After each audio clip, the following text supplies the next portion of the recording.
So Chris, tell me a little bit about your experiences, right? Where you are, where you were, where you are now, and how you got here. Um, just basically, I've been doing methamphetamine for past 15 years. Um, I was pretty strong into it. You know, really strong into it. Yeah, let's not be cool here, bro. Right. Yeah, yeah. I was doing anywhere from 3.5 to 7 grams a day. Yeah, and my health was bad. I was constantly going to the hospital. Ambulance taking me, finding me in the streets. It was bad. I got congestive heart failure. Yeah, I'm like 45, and my blood pressure's been really bad. Up until recently.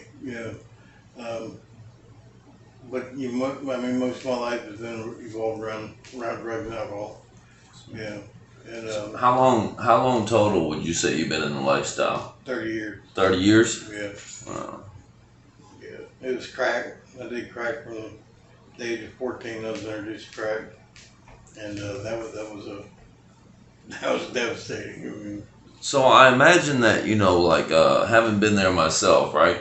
Being involved in that lifestyle comes with more things than just, occasionally using drugs, right? It actually consumes you, right? And then once you wake up and realize that your entire social circle is nothing but, frankly, what I would call demons, I know you personally, you know me, Yeah. and we were two of the baddest dudes you could find walking down the alley at 3 a.m. Do you agree?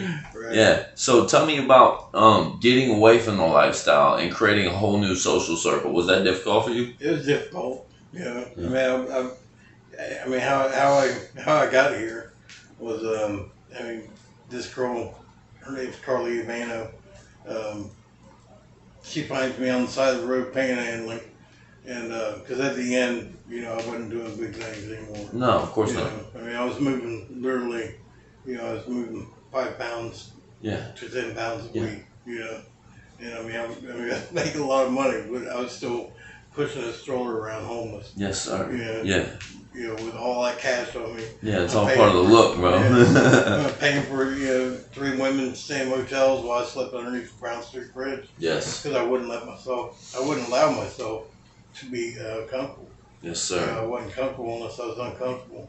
So it's my like observation that you've created an entire new social circle, right? And you've done so by taking advantage of the facilities at 440, correct? Right. Yeah. Yeah. Tell us about 440. Yeah. 440 is an awesome group of guys. Yeah. They're a bunch of there's still a lot of testosterone and shit there, but Yeah. they it's just as soon as somebody comes in with a problem, they all turn soft as marshmallows. Yeah. Yeah. I've seen those guys unite, right? Right. Some of the toughest guys I know to this day, right? Right. Unite just to save one individual, you know what I mean? And Yeah. dedicate all their time and resources, energy to doing so. So what are some of the requirements to be a part of 440 in that brotherhood? Just a willingness to stay sober. That's all you need. Yes, sir. Yeah. What about I mean- meeting schedule? Like, is it required to go to a few meetings? You gotta go to 5 meetings a week. At the Outcast. But I tell you, it's the best meetings ever. Yeah. The meetings are just like the 440 club. Everybody gathers around you. They want to know what you're doing. They kind of help hold you accountable.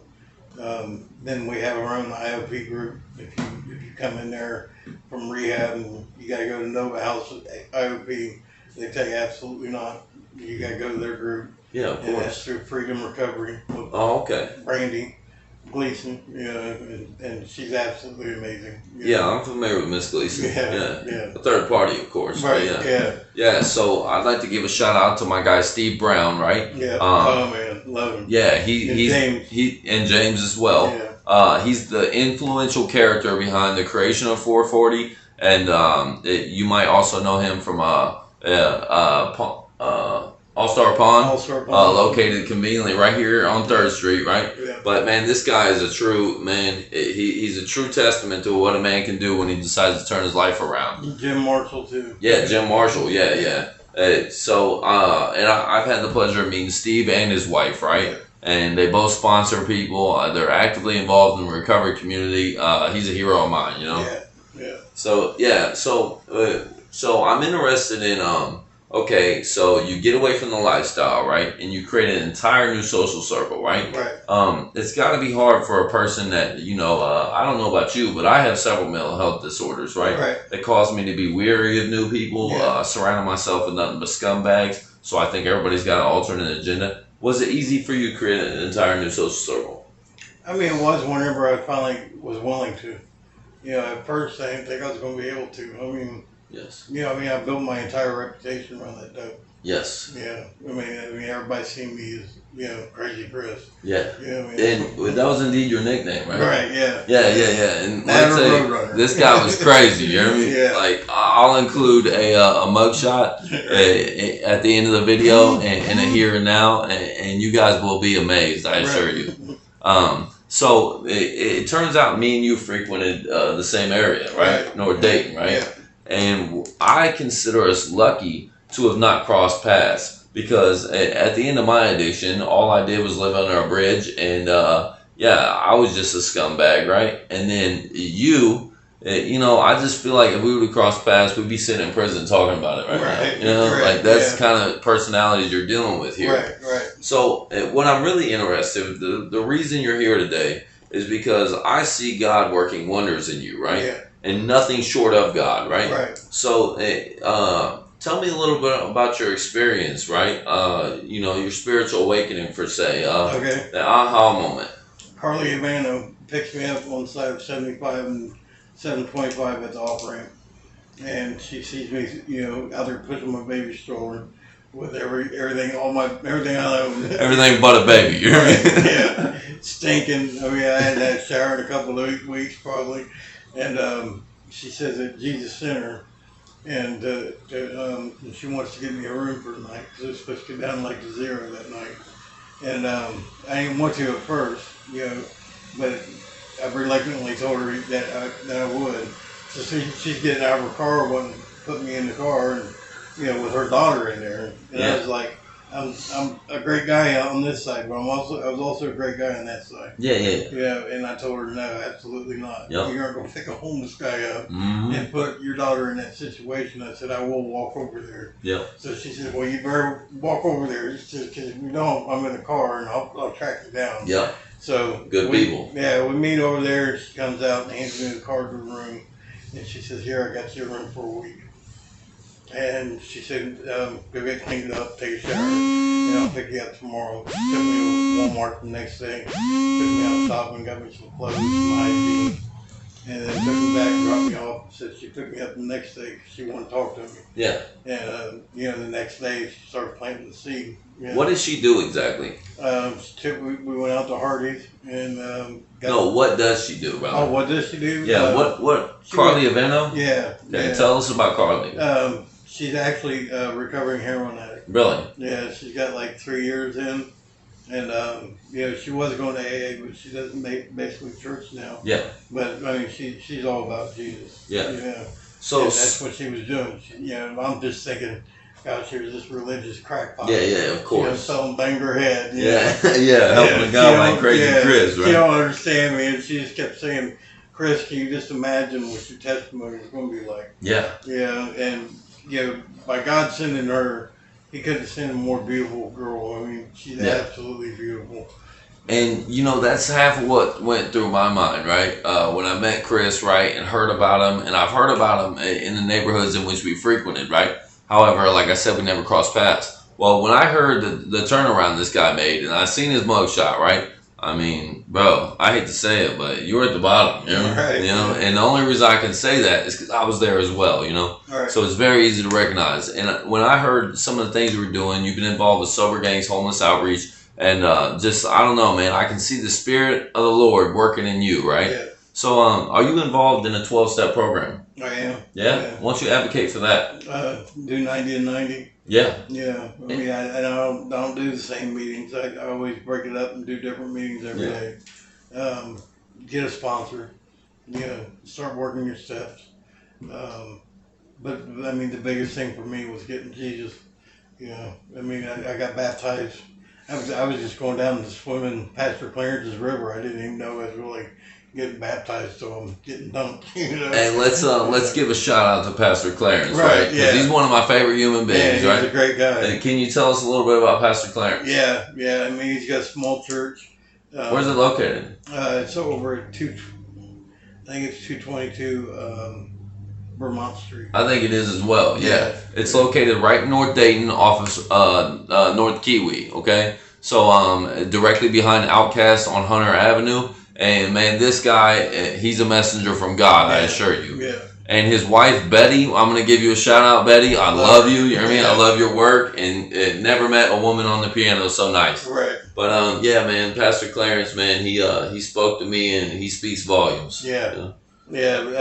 Jennifer McDonald had given a testimony 2 weeks ago, and then Clarence come up to me and he says, "Don't you think it's about time you tell him how you found Jesus under the bridge?"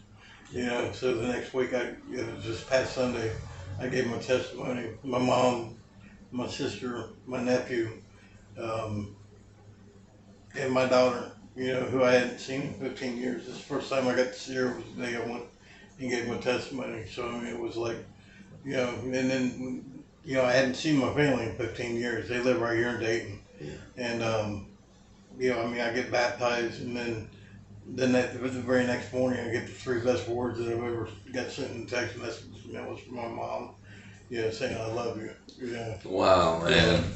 That makes my heart happy. Yeah. I saw the video where you met up with him, right? Right. And listen, guys, like, I've noticed in my own life, as well as the lives of those around me, right? In active addiction, we create barriers between our family, our employer, right? Next thing you know, the entire world, right?